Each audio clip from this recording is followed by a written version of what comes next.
तो चलिए दोस्तों, नेक्स्ट पढ़ते हैं उत्तर प्रदेश में कला और संस्कृति। तो संस्कृति किसी समाज के जीवन का आईना होती है। इसमें लोगों का दूसरों के प्रति दृष्टिकोण, उनका व्यवहार, तौर तरीके और जीवन के विभिन्न पहलुओं को मानने के तरीके शामिल हैं।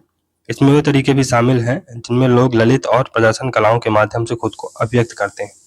उत्तर प्रदेश ने राज्य को मानवता के लिए 2 सबसे बड़े उपहारों से पुरस्कृत किया है। वे 2 महाकाव्य रामायण और महाभारत हैं। महाकाव्य युग से उत्तर प्रदेश के क्षेत्र को संस्कृति की कई नई धाराओं द्वारा पोषित किया गया, जिनमें से 2 सबसे महत्वपूर्ण कौन कौन से हैं? बौद्ध धर्म और जैन धर्म उत्पन्न हुए। ब्राह्मणवादी संस्कृति के स्रोत काशी, अयोध्या, प्रयाग, मथुरा, हिमालय के आश्रमों जैसे पवित्र स्थानों पर केंद्रित थे। मथुरा ब्राह्मणवादी और बौद्ध दोनों रूपों को दबित करती हुई प्राचीन कला का एक वास्तविक भंडार साबित हुआ, और काशी जो जीवंत हिंदू कला के संरक्षण हेतु जिसने समय की मार झेली। इसके लोग जो कई धर्मों के हैं और देश के दूर दराज के हिस्सों से आते हैं, अपनी मूल संस्कृतियों को पुनर्निर्मित कर सकते हैं। अफगान, कश्मीरी, बंगाल, पारसी और पंजाबी अप्रवासी यहाँ बस गए।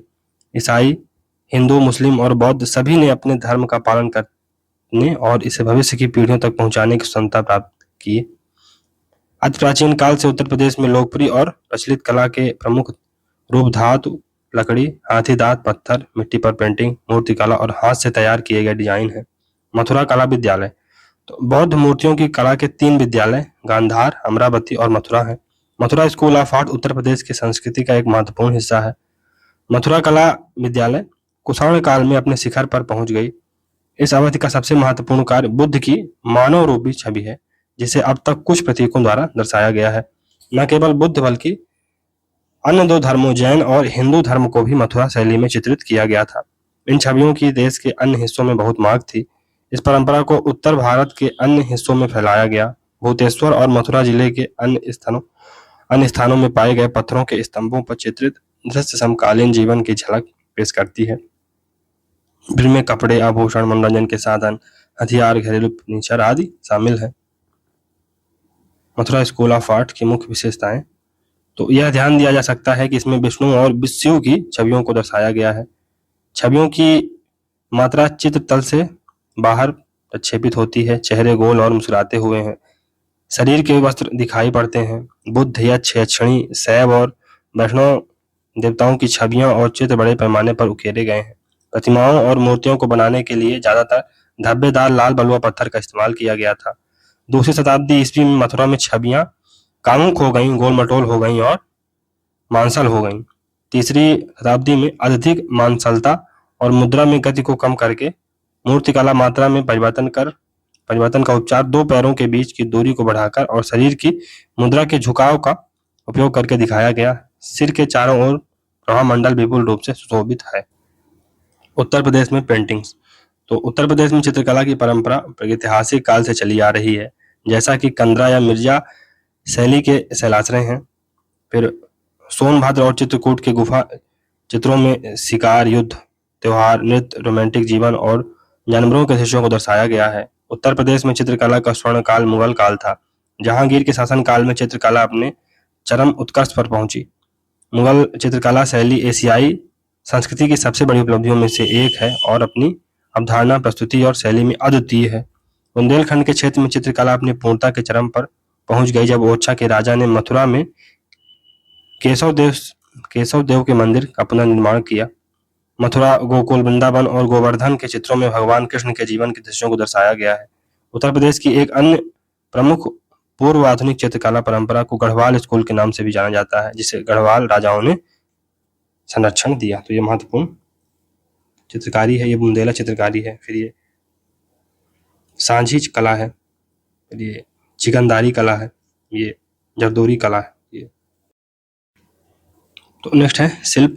तो उत्तर प्रदेश के महत्वपूर्ण शिल्पों में से एक चिकनकारी है, जो ज्यादातर लखनऊ में प्रसिद्ध है। इसमें नाजुक और पारंपरिक हाथ की कढ़ाई होती है। हस्तकला का यह रूप मुख्य रूप से लखनऊ में प्रचलित है। यह शिफॉन, मलमल, ऑर्गेंडी और रेशम जैसे कपड़ों पर किया जाता है। चिकन साड़ी और कुर्ते जो गर्मियों में पहनने के अनुकूल है। जरदोजी धातु धागे की कढ़ाई का एक रूप है जो लखनऊ में सबसे प्रसिद्ध है। वाराणसी के जरी के काम पूरे विश्व में प्रसिद्ध है। तो ये चिकनकारी कार्य है, या जरदोजी कार्य है। कालीन बुनाई में उत्तर प्रदेश की एक महत्वपूर्ण सांस्कृतिक अभिव्यक्ति है। राज्य देश के 90% कालीनों की आपूर्ति करता है। राज्य में मुख्य रूप से स्थित कालीन बुनाई केंद्र मिर्जापुर, खमरिया, भदोही के आसपास है। नेक्स्ट है धातु के बर्तन। तो उत्तर प्रदेश भारत का सबसे बड़ा पीतल और तांबा उत्पादक राज्य है। घरेलू बर्तनों में लोटा, पानी का छोटा पात्र, उसके मूल नाम से जाना जाता है, जैसे इटावा, बनारस, सीतापुर आदि। कर्मकांड की वस्तुएं अधिकतर तांबे में होती हैं। मुरादाबाद अपनी कला धातु के लिए प्रसिद्ध है और रंगीन मीनाकारी और जटिल नक्काशी के लिए जाना जाता है। मिट्टी के बर्तन। तो उत्तर प्रदेश में खुर्जा, चुनार, रामपुर ने सफेद पृष्ठभूमि और नीले और हरे रंग के पैटर्न वाले चमकीले मिट्टी के बर्तन विकसित किए हैं। उत्तर प्रदेश कुछ बेहतरीन चुनार ब्लैक पॉटरी का उत्पादन करता है। यह जटिल डिजाइनों में सिल्वर पेंट से जड़ा हुआ है। निजामाबाद में प्रचलित कला में चावल के खेतों की मिट्टी से बने काबिज नामक पाउडर से उच्च चमक और आभा होती है। खुर्जा अपने सस्ते और सख्त टेबल वेयर के लिए भी जाना जाता है। टेरिकोटा भी महत्वपूर्ण। तो अब टेराकोटा गोरखपुर में एक ऐसे गांव है जहां जानवरों की मिट्टी की आकृतियां बनाई जाती हैं और यह अलंकृत टेराकोटा घोड़ों के लिए प्रसिद्ध है। कुम्हार मिट्टी के अलग अलग टुकड़ों को चाक पर रखकर मूल रूप बनाता है और फिर उन्हें तराशता है। क्या जानते हैं? हाल ही में उत्तर प्रदेश के गोरखपुर जिले के भरहट क्षेत्र में पाई जाने वाली विशेष मिट्टी के बने प्रसिद्ध पके हुए मिट्टी या टेराकोटा उत्पादों को भौगोलिक संकेतक यानी ज्योग्राफिकल इंडिकेशन टैग मिल चुका है। उत्तर प्रदेश में मेले और त्योहारों लोगों और समुदायों के बीच सामाजिक और सांस्कृतिक जुड़ाव के महत्वपूर्ण पहलू हैं। मेलों और त्योहारों पर लोग इकट्ठा होते हैं और अपने सांस्कृतिक महत्व का आदान प्रदान करते हैं। उत्तर प्रदेश में मेले और त्योहार हमेशा यादगार पल होते हैं। उत्तर प्रदेश भारत में धर्मों, संस्कृतियों, पंथों और जातियों के संगम का एक उदाहरण है, जो अपने मेलों और त्योहारों के दौरान अपनी परंपराओं का प्रतिनिधित्व करता है। इन त्योहारों पर दूर दूर से आए कारीगरों को अपनी कला और शिल्प का प्रदर्शन करते देखना दिल को छू लेने वाला है। उत्तर प्रदेश में त्योहारों और मेलों में देश भर के कारीगरों की अच्छी उपस्थिति होती है, जहां वे अपनी संस्कृति और परंपराओं से संबंधित उत्पादों का व्यापार करते हैं, जिससे आगंतुकों को एक ही छत के नीचे अन्य संस्कृतियों का अनुभव करने का मौका मिलता है। अपने 40 भव्य त्योहारों और लगभग 2250 मेलों के साथ उत्तर प्रदेश को देश के सबसे रंगीन राज्यों में से एक माना जाता है। उत्तर प्रदेश के महत्वपूर्ण मेले और त्योहार। पहला है कुंभ और अर्धकुंभ। भारत में हरिद्वार, प्रयाग, नासिक और उज्जैन में कुंभ और अर्धकुंभ मनाया जाता है। लाखों तीर्थयात्री इस दिव्य कार्यक्रम का जश्न मनाने के लिए इन तीर्थ स्थलों पर जाते हैं। वे जल को अमृत मानकर पवित्र नदियों में डुबकी लगाते हैं। वे बहुप्रतीक्षित मेले हिंदू संस्कृति की धार्मिक और सामाजिक विशेषताओं का सही मिश्रण है। कंपिल मेला। इसका आयोजन उत्तर प्रदेश में एटा जिले की कासगंज तहसील के कंपिल गांव में किया जाता है। यह जैन मेला है। यह शहर कभी महाकाव्य महाभारत की रानी द्रौपदी के पिता राजा ध्रुपद की राजधानी था। इस शहर को जैन धर्म के 13वें तीर्थंकर ब्राह्मण विमलनाथ की जन्मस्थली के रूप में जाना जाता है। यह गंगा नदी के तट पर मार्च में आयोजित 5 दिवसीय मेला। रामलीला महान संत तुलसीदास के रामचरितमानस के पवित्र महाकाव्य पर आधारित भगवान राम की कहानी के लिए प्रसिद्ध है। यह दशहरा और भगवान राम के जन्म दिवस पर रामनवमी के अवसर पर विजयदशमी समारोह से भी जुड़ा हुआ है। ताज महोत्सव। तो यह उत्तर प्रदेश के प्रसिद्ध शिल्पकारों को श्रद्धांजलि देने के लिए यमुना नदी के तट पर आगरा में उत्तर प्रदेश पर्यटन द्वारा आयोजित कला, शिल्प, संस्कृति और व्यंजनों का सबसे प्रसिद्ध मेला है। यह त्योहार ब्रज क्षेत्र की कला, शिल्प, संस्कृति और व्यंजनों को प्रदर्शित करता है। इन वर्षों में आगरा में फरवरी में आयोजित ताज महोत्सव दुनिया भर से हजारों पर्यटकों को आकर्षित करने वाले ऐसे मेलों में से एक साबित हुआ है।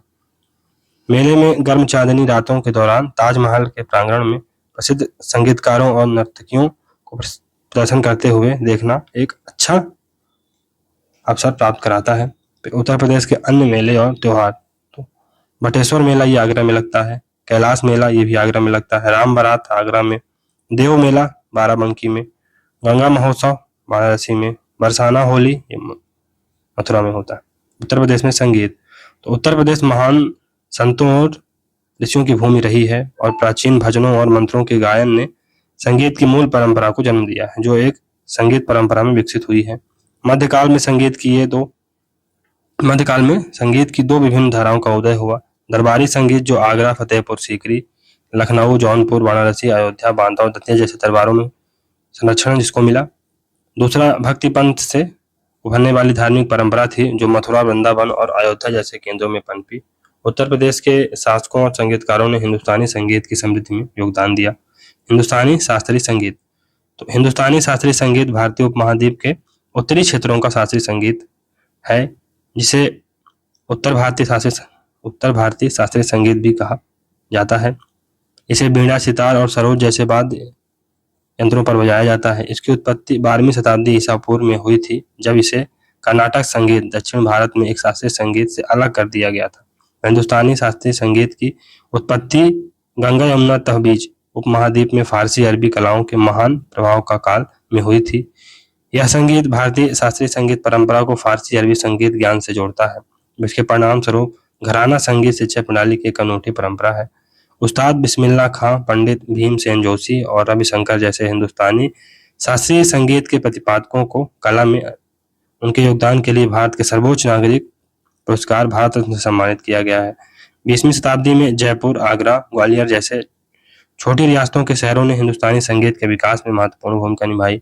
21वीं सदी में हिंदुस्तानी संगीत के केंद्र दिल्ली, कोलकाता, जिसे कलकत्ता कहा जाता है, वाराणसी और मुंबई, बॉम्बे शहर हैं। उपमहाद्वीप के बाहर हिंदुस्तानी संगीत के कुछ सबसे प्रसिद्ध उस्तादों में रविशंकर, अली अकबर खान और बिस्मिल्लाह खान शामिल थे, जो 21वीं सदी की शुरुआत में थे।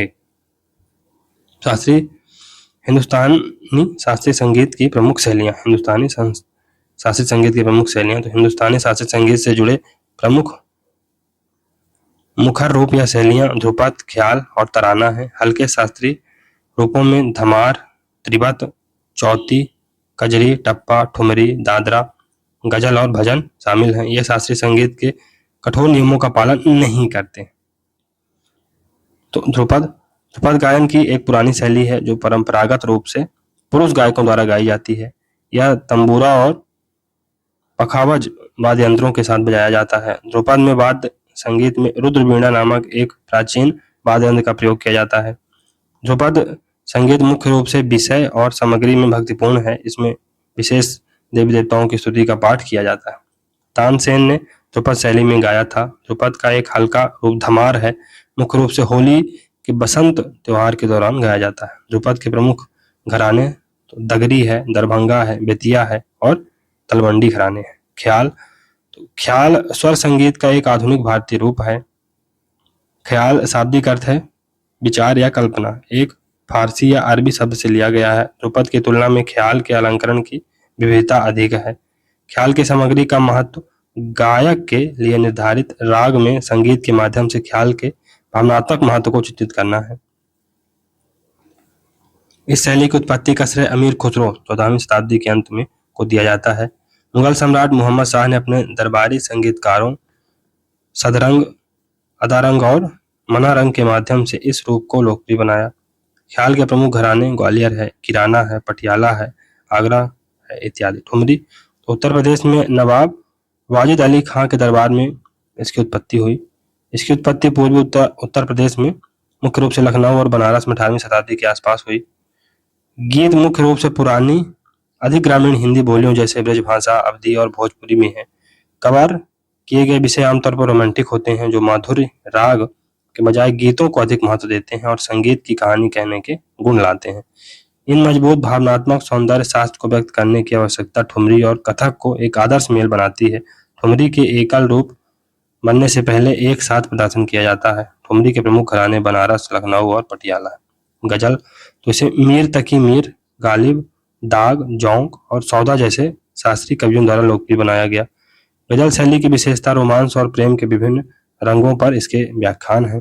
अमीर खुसरो गजल बनाने की कला के पहले प्रतिपादकों में से एक थे। गजलों से जुड़े कुछ प्रसिद्ध व्यक्ति मोहम्मद इकबाल, मिर्जा गालिब, रूमी 13वीं शताब्दी में, हाफिज 14वीं शताब्दी आदि हैं। फिर हिंदुस्तानी संगीत से जुड़े हुए घराने तो पहला है आगरा घराना। तो आगरा ब्रजभूमि का एक महत्वपूर्ण हिस्सा था। श्री कृष्ण और सूरदास रसखान जैसे अन्य सूफी संतों की भक्ति की भूमि थी यह। सम्राट के दरबार में एक संगीत समारोह के दौरान सुजान सिंह ने दीपक राग गाया। सुजान सिंह का प्रदर्शन इतना सटीक और उत्कृष्ट था कि सम्राट ने उन्हें दीपक ज्योति की उपाधि से सम्मानित किया। सुजान सिंह संगीत के आगरा घराने के संस्थापक बने। उन्होंने अपने रागों से 700 ध्रुपद गीतों की रचना की। तो नेक्स्ट है बनारस घराना। बनारस ठुमरी को अक्सर बोल बनबा ठुमरी के समकक्ष माना जाता है। इस प्रकार की ठुमरी में पाठ के शब्दों को संगीत में अलंकारों से सजाया जाता है ताकि पाठ का अर्थ प्रकट हो सके। यह घराना उत्तर प्रदेश से सटे क्षेत्रों के लोक गीतों से कई विशेषताएं उधार लेता है, जैसे प्रारंभिक विस्तार के बाद ताल के दोहरीकरण को बनारस ठुमरी पर लोक परंपरा के प्रभाव के लिए जिम्मेदार ठहराया जाता है। लखनऊ घराना।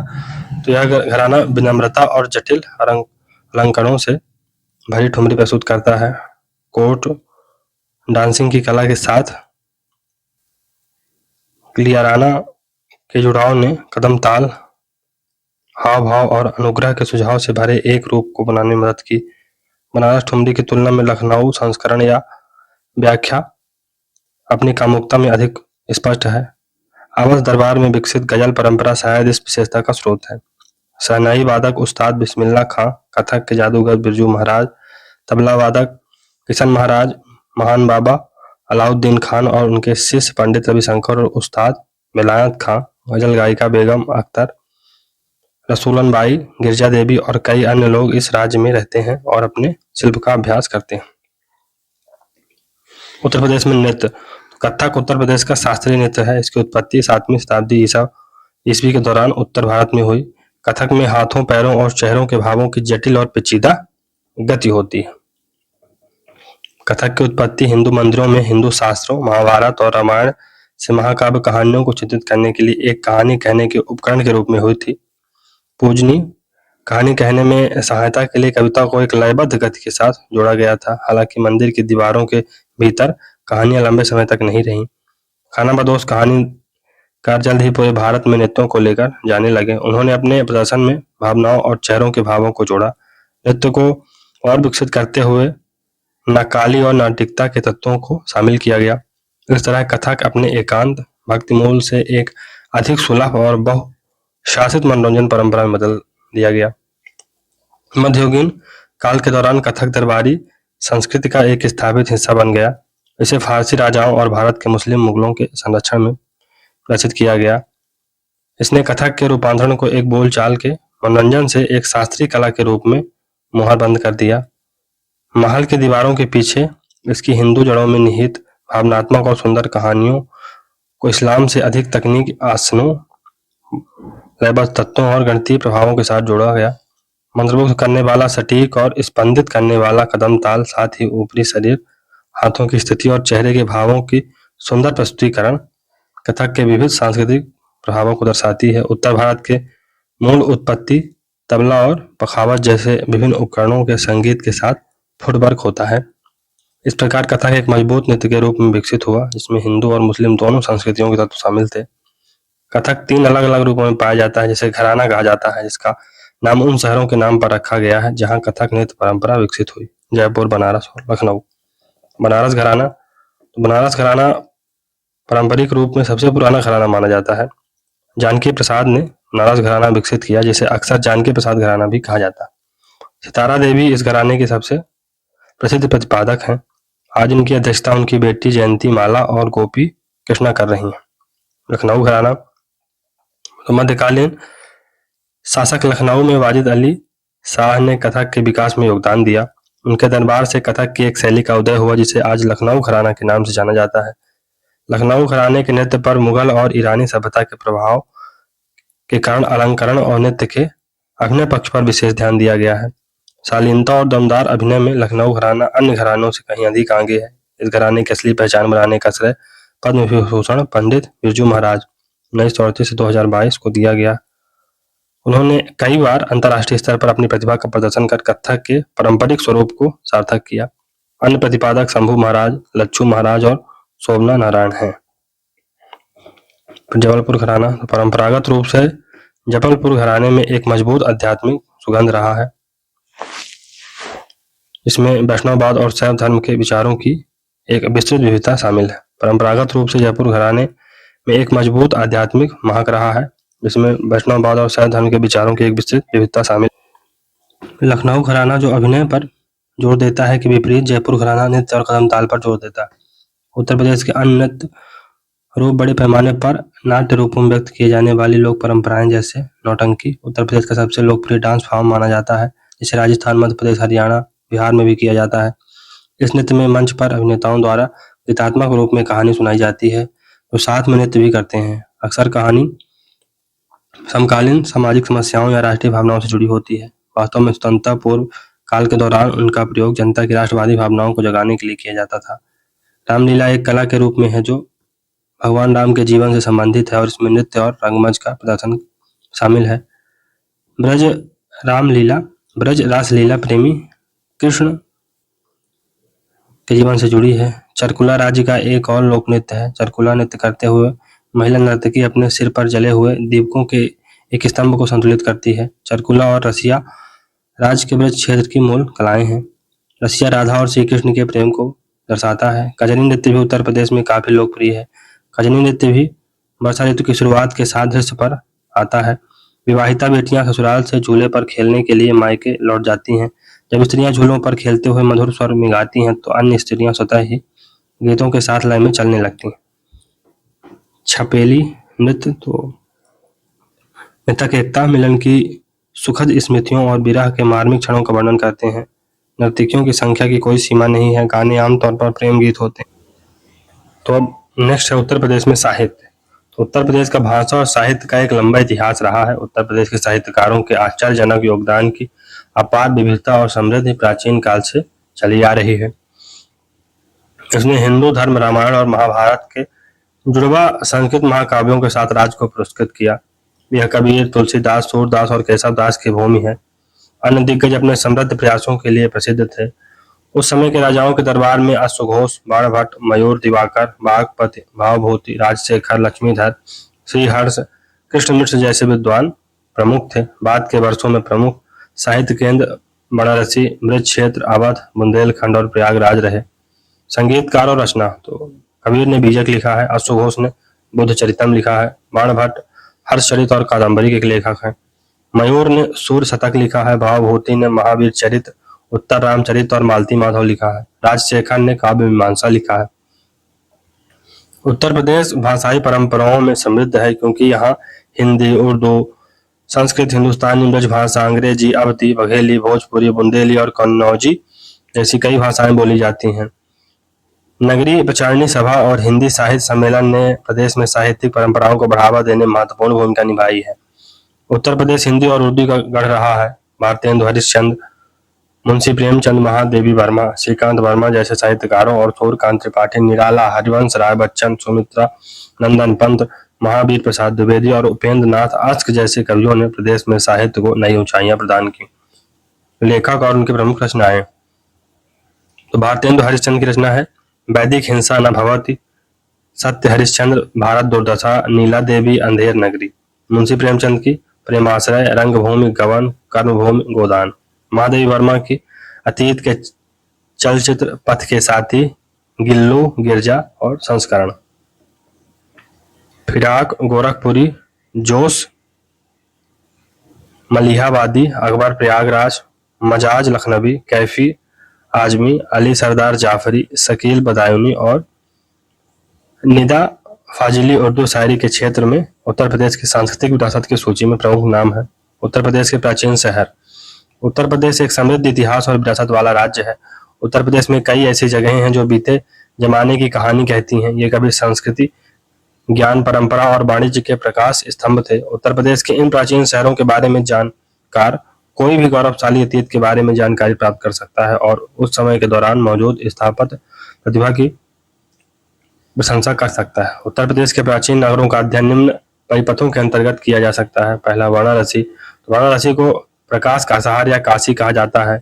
यह गंगा नदी के पश्चिम तट पर स्थित एक पवित्र शहर है। इसे 3000 से अधिक वर्षों से भारत के सबसे पुराने लगातार बसा हुआ शहर में से एक कहा जाता है। यह शायद भारत का सबसे पुराना लगातार बसा हुआ शहर है और भारतीय वैदिक संस्कृति का उद्गम स्थल रहा। ऐसा माना जाता है कि यह भगवान शिव का निवास स्थान था। यह रेशम के उत्पादन के लिए प्रसिद्ध है। श्री काशी विश्वनाथ मंदिर, मणिकर्णिका घाट, चौखंडी और धमेख स्तूप वाराणसी के प्रमुख प्राचीन स्थान हैं। वाराणसी का महत्व, तो भौगोलिक महत्व, वाराणसी पवित्र नदी गंगा या गंगा के तट पर स्थित है। वाराणसी उत्तर प्रदेश में ऐसे कई स्थान हैं जो अपनी कृषि उत्पादकता के लिए जाने जाते हैं। उपजाऊ मिट्टी द्वारा समर्थित कृषि गतिविधियों के साथ आसपास का क्षेत्र मुख्य रूप से कृषि प्रधान है।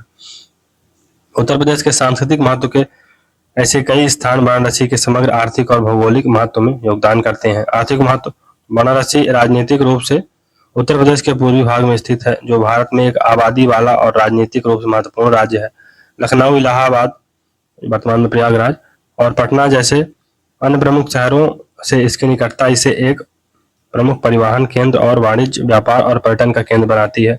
जो रेशम में भारत के सबसे पुराने लगातार बसे हुए शहर में उत्तम बनारसी रेशम साड़ियों और वस्त्रों का उत्पादन करती है। आगंतुक हलचल भरे बाजारों को देख सकते हैं और रेशम की बुनाई की जटिल कला को देख सकते हैं। यह शहर अपने हस्तशिल्प के लिए जाना जाता है, जिसमें लकड़ी के खिलौने, पीतल के बर्तन और पत्थर की नक्काशी शामिल है। क्या आप जानते हैं कि वाराणसी के बनारसी पान और लंगड़ा आम को जीआई टैग मिला है? पान और आम के अलावा वाराणसी के एक अन्य प्रसिद्ध कृषि उत्पाद रामनगर भंटा बैगन को रामनगर भाटा या बैगन को भी जीआई टैग प्रमाणीकरण प्राप्त हुआ है। सांस्कृतिक विरासत, तो वाराणसी अपनी समृद्ध सांस्कृतिक विरासत के लिए जाना जाता है। यह शहर सदियों से संगीत, कला और साहित्य का केंद्र रहा है। आगंतुक शास्त्रीय संगीत और नृत्य प्रदर्शन का आनंद ले रहे हैं, विशेष रूप से सितार और तबला गायन का आनंद ले रहे हैं। फिर बनारस हिंदू विश्वविद्यालय के भीतर भारत कला भवन संग्रहालय में कई पेंटिंग, मूर्तियां और कलाकृतियां हैं। भगवान शिव को समर्पित काशी विश्वनाथ मंदिर भारत के सबसे प्रतिष्ठित मंदिरों में एक है। अन्य उल्लेखनीय मंदिरों में संकट मोचन, हनुमान, दुर्गा और तुलसी मानस शामिल है। वाराणसी में पर्यटन, तो वाराणसी में कुछ किलोमीटर की दूरी पर स्थित सारनाथ एक महत्वपूर्ण बौद्ध स्थल है। यहीं पर गौतम बुद्ध ने ज्ञान प्राप्त करने के बाद अपना पहला उपदेश दिया था। धमेक स्तूप, चौखंडी स्तूप और मूल गंधा कुटी बिहार सारनाथ के कुछ महत्वपूर्ण आकर्षण हैं। वाराणसी में गंगा नदी के किनारे 80 से अधिक घाट हैं, जिनमें से प्रत्येक का अपना महत्व है। सूर्योदय या सूर्यास्त के दौरान नदी के किनारे नाव की सवारी से घाटों और शहर के आध्यात्मिक वातावरण का मनमोहक दृश्य देखा जा सकता है। क्या आप जानते हैं बनारसी हिंदू धर्म, बौद्ध धर्म और जैन धर्म का सांस्कृतिक जंक्शन है, क्योंकि यह वह जगह है जहां श्री काशी विश्वनाथ मंदिर हिंदू धर्म के 12 ज्योतिर्लिंगों में से एक स्थित है। गौतम बुद्ध ने अपना पहला उपदेश यहीं दिया और जैन तीर्थंकर सुपार्श्वनाथ, चंद्रप्रभा और श्रेयांश नाथ का जन्म भी यहीं हुआ था। याद रखने योग्य बिंदु, वाराणसी संघाई सहयोग संगठन एससीओ की पहले सांस्कृतिक और पर्यटन राजधानी बन गया। अयोध्या, अयोध्या भारत के सबसे प्राचीन शहरों में से एक है। अयोध्या को ऐतिहासिक रूप से साकेत के नाम से भी जाना जाता था। अयोध्या अवधपुरी को हिंदुओं के लिए 7 सबसे महत्वपूर्ण तीर्थ स्थलों, मोक्षदायिनी सप्तपुरियों में से एक माना जाता है। फिर अयोध्या को ज्यादातर पुराने हिंदू महाकाव्य रामायण के पृष्ठभूमि के रूप में जाना जाता है। अयोध्या भगवान श्री राम की जन्मभूमि है। यह शहर सरयू नदी के तट पर स्थित है। अथर्ववेद में अयोध्या का वर्णन देवताओं द्वारा निर्मित और स्वयं स्वर्ग के समान समृद्ध के रूप में किया गया है। अयोध्या कौशल के प्राचीन साम्राज्य की राजधानी थी।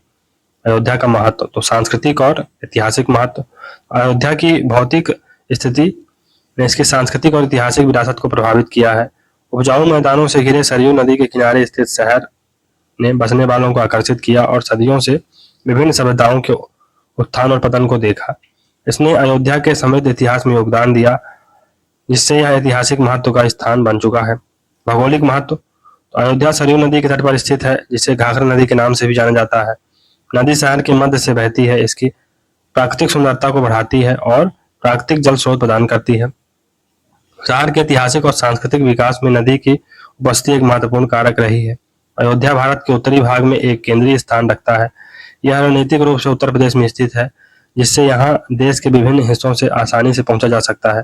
लखनऊ और वाराणसी जैसे प्रमुख शहरों से इसकी निकटता इसकी पहुंच में वृद्धि करती है और बड़ी संख्या में पर्यटकों को आकर्षित करती है। तीर्थ यात्रा गंतव्य, अयोध्या की भौगोलिक स्थिति का एक प्रमुख तीर्थ स्थल के रूप में महत्वपूर्ण भूमिका निभाती है।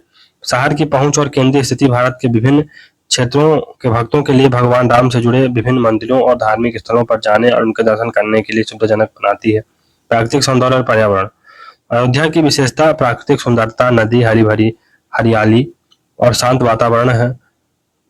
सुरम्य परिदृश्य और शांत वातावरण आगंतुकों के आध्यात्मिक और धार्मिक अनुभवों को बढ़ाते हैं। शहर की प्राकृतिक व्यवस्था आत्मचिंतन और पूजा के लिए अनुकूल शांतिपूर्ण वातावरण प्रदान करती है। क्या आप जानते हैं, हिंदू धर्म ही एकमात्र ऐसा धर्म है जो यहाँ फला फूला, बल्कि जैन धर्म, बौद्ध धर्म और इस्लाम भी यहाँ फले फूले हैं। तो हिंदू धर्म ही एकमात्र ऐसा धर्म नहीं है जो यहाँ फला फूला है, बल्कि जैन धर्म, बौद्ध धर्म और इस्लाम भी यहाँ फले फूले हैं। 24 तीर्थंकरों में से 5 का जन्म यही हुआ है, अयोध्या में। मथुरा, वृंदावन। तो भगवान कृष्ण की जन्मभूमि होने के नाते मथुरा भारत के सबसे पुराने स्थानों में से एक होना चाहिए। आज यह भारत के सबसे प्राचीन स्थलों में से एक माना जाता है और दुनिया में हिंदुओं के 7 सबसे महत्वपूर्ण तीर्थ स्थलों में से एक है। वृंदावन भगवान कृष्ण के अनुयायियों के लिए सबसे महत्वपूर्ण स्थानों में से एक के रूप में प्रसिद्ध है।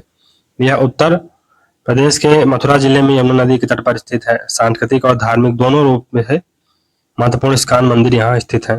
मथुरा का महत्व। पहला है भौगोलिक महत्व। तो मथुरा यमुना नदी के तट पर भारतीय राजधानी नई दिल्ली से लगभग 150 किलोमीटर 93 मील दक्षिण पूर्व में स्थित है।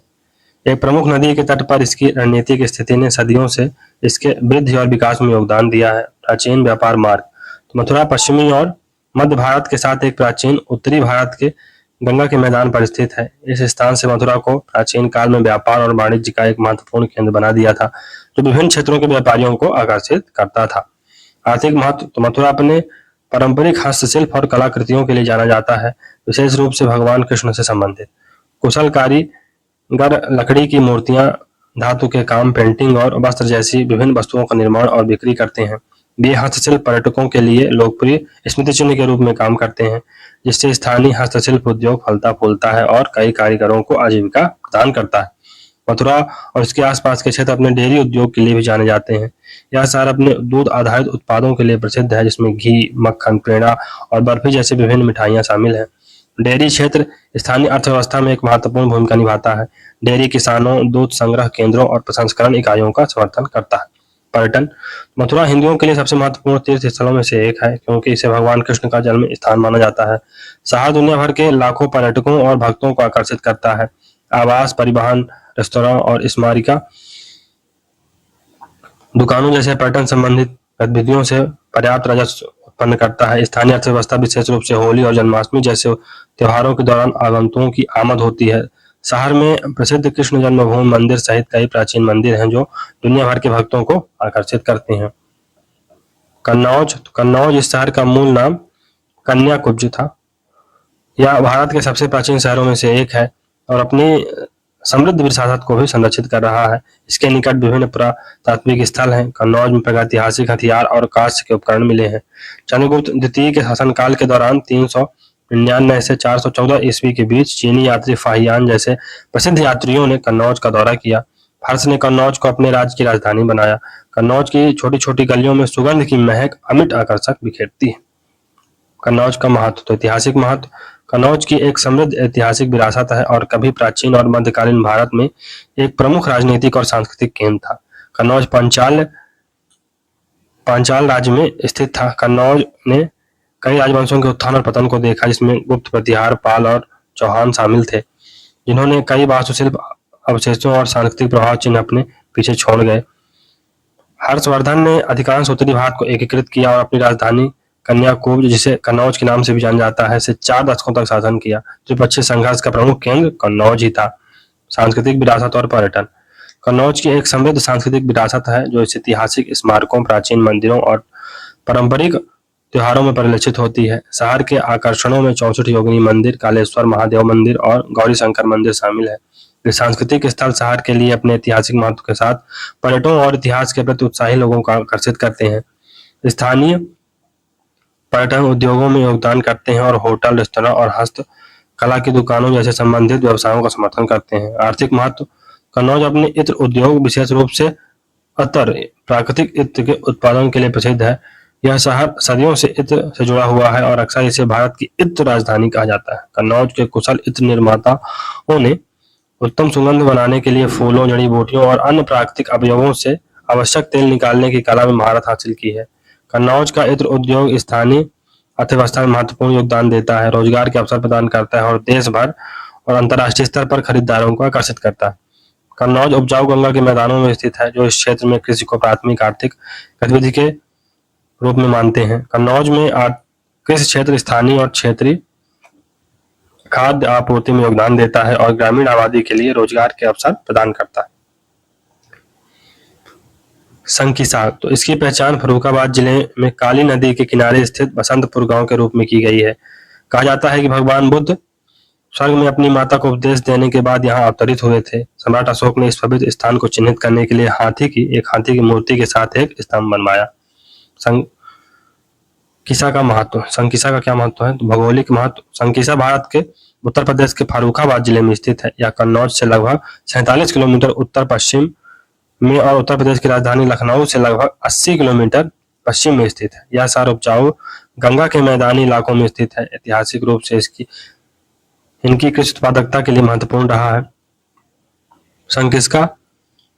संकिसा के आसपास का क्षेत्र मुख्य रूप से कृषि प्रधान है, जो गंगा के उपजाऊ मैदानों से लाभान्वित होता है। जलोढ़ मिट्टी और अनुकूलित जलवायु गेहूं, चावल, गंगा, सरसों, सब्जियों जैसी फसलों की खेती को समर्थित करता है। संकिसा की भौगोलिक स्थिति आसपास के शहरों और कस्बों से अच्छी कनेक्टिविटी प्रदान करती है। शहर सड़क नेटवर्क से अच्छी तरह से जुड़ा हुआ है, जो उत्तर प्रदेश और पड़ोसी राज्यों के अन्य हिस्सों तक पहुंच की अनुमति देता है।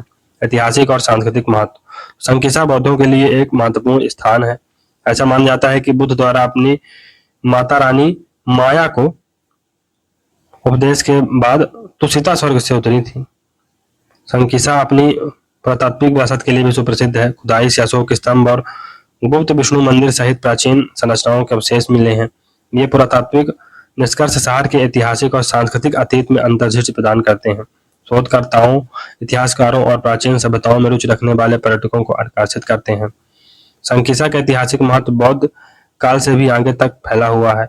शहर ने मौर्य, कुषाण और गुप्त सहित विभिन्न राजवंशों और साम्राज्यों के प्रभाव को देखा। नतीजतन संकिसा के पास विविध स्थापत्य शैली, कला, रूपों और परंपराओं के साथ एक समृद्ध सांस्कृतिक विरासत है। यह सांस्कृतिक विरासत शहर की पहचान में योगदान देती है और सांस्कृतिक पर्यटन का एक स्रोत हो सकती है। पर्यटन और आध्यात्मिक और सांस्कृतिक आदान प्रदान, संकिसा में महत्वपूर्ण बौद्ध स्थलों और पुरातात्विक अवशेषों की उपस्थिति पर्यटन उद्योग के विकास का समर्थन करती है। संकिसा आने वाले तीर्थयात्री और पर्यटक आवास, परिवहन, भोजन और स्मृति चिन्ह पर खर्च के माध्यम से स्थानीय अर्थव्यवस्था में योगदान करते हैं। तीर्थ स्थल के रूप में संकिसा की स्थिति बौद्ध धर्म के साथ इसका जुड़ाव आध्यात्मिक और सांस्कृतिक आदान प्रदान के अवसर प्रदान करता है। बौद्ध दर्शन और शिक्षाओं को जानने और समझने के लिए दुनिया भर से पर्यटक संकिसा आते हैं। विचारों का यह आदान प्रदान और सांस्कृतिक संपर्क विभिन्न समुदायों के बीच पुल का निर्माण करता है और वैश्विक समझ और सद्भाव में योगदान करता है। श्रावस्ती, तो अच्छी तरह से संरक्षित स्तूपों और खंडहरों का यह विशाल परिसर बहराइच से लगभग 15 किलोमीटर दूर है। यह प्राचीन कौशल साम्राज्य की राजधानी थी। बुद्ध ने गैर विश्वासियों को प्रभावित करने के लिए अपनी दिव्य शक्ति का प्रदर्शन किया। माना जाता है कि पौराणिक राजा श्रावस्त द्वारा स्थापित किया गया था। यह वह स्थान है जहां बुद्ध ने कई मानसून बिताए और उपदेश दिए। श्रावस्ती का महत्व, तो भौगोलिक महत्व क्या है?